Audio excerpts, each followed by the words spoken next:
Vous êtes tous enfants du même Père. Je suis Jésus, le bon pasteur. Que votre prière pour le pape ait pour but d'attirer autour de son cœur et du mien ceux nombreux qui ne connaissent pas encore le divin pasteur, et les chrétiens qui ne reconnaissent pas l'autorité de celui qui, en qualité de successeur de Pierre, a dans les mains les clés du royaume des cieux.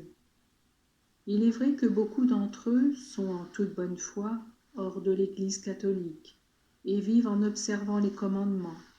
C'est pourquoi ils pourront être sauvés. Cela n'empêche pas que l'ardent désir de mon cœur soit toujours « Père, qu'il soit un avec moi et avec toi, et que se constitue rapidement un seul bercail sous la conduite d'un seul pasteur. Que cette union de foi, d'âme et d'amour soit d'une extrême importance. Vous pouvez le comprendre en observant tout ce qui se passe dans le monde. On ne vise plus à l'unité. Les familles sont minées par la discorde et la haine. On ne supporte plus la divergence idéologique, et la société est en continuelle agitation. Plus honnête et plus prospère serait la famille, plus efficace serait la société dans son œuvre de construction, s'il y avait collaboration.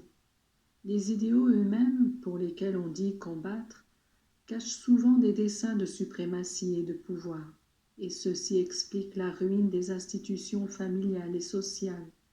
Il y a lutte entre les classes, antagonisme entre les partis. On contrecarre le projet de Dieu, qui est essentiellement un projet d'amour. Ainsi, dans la même maison, des frères se dressent contre leurs frères. Parents et enfants s'opposent et se haïssent. Des chrétiens baptisés, confirmés, qui communient à la même table, n'acceptent pas la loi de l'entente. Une seule phrase doit vous convaincre de la nécessité de vivre en vous aimant et de vous supporter mutuellement. Vous êtes tous enfants du même Père. Vous êtes tous membres de mon corps. Et celui qui n'aime pas ne serait-ce qu'un seul de ses frères, celui-là est en dehors de la loi. Quelques-uns se demandent comment devons-nous nous comporter avec ceux qui professent des idéologies et de principes différents des nôtres, et qui de ce fait nous combattent. Vous devez admettre que l'erreur existe, qu'il y a des formes de gouvernement erronées, que l'on soutient de fausses théories, telles que le matérialisme ou le totalitarisme. Mais malgré cela, vous devez aimer tout le monde, même ceux qui défendent et pratiquent ces principes.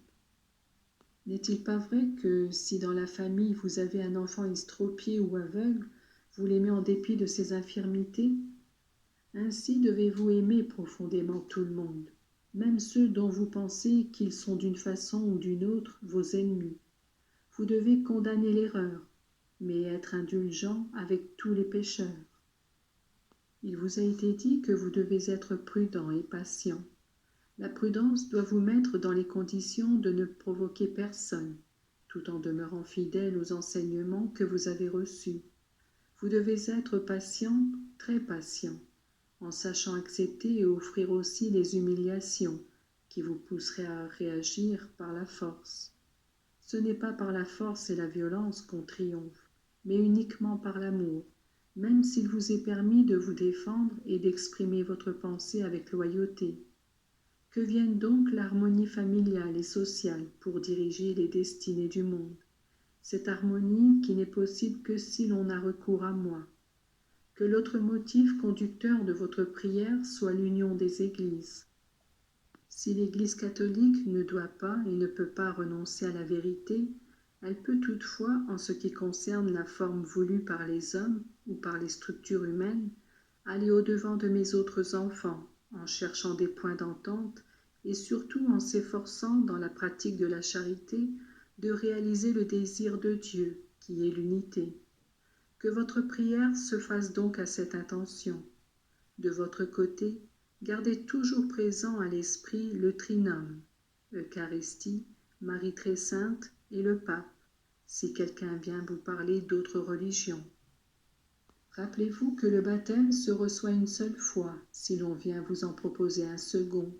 Soyez unis, allez au-devant de tous avec bonté, non pour accepter l'erreur, mais pour montrer à tous le désir que vous avez de plaire à Dieu en aimant le prochain. Tout royaume divisé en lui-même est destiné à périr. Voilà pourquoi il est nécessaire que vous priez inlassablement pour les familles et la société, afin qu'elles soient unies dans l'amour. Pour l'Église, afin qu'elle ne soit pas divisée par des hérésies ni par de rébellions contre l'autorité suprême, et pour ceux qui sont loin de Dieu, reviennent à la lumière de ma vérité fondée sur l'Évangile. Que cette octave de prière soit porteuse de lumière à tous mes enfants de la terre. Je vous bénis, mes enfants, et je vous aime. Maman, priez jour et nuit pour vos enfants.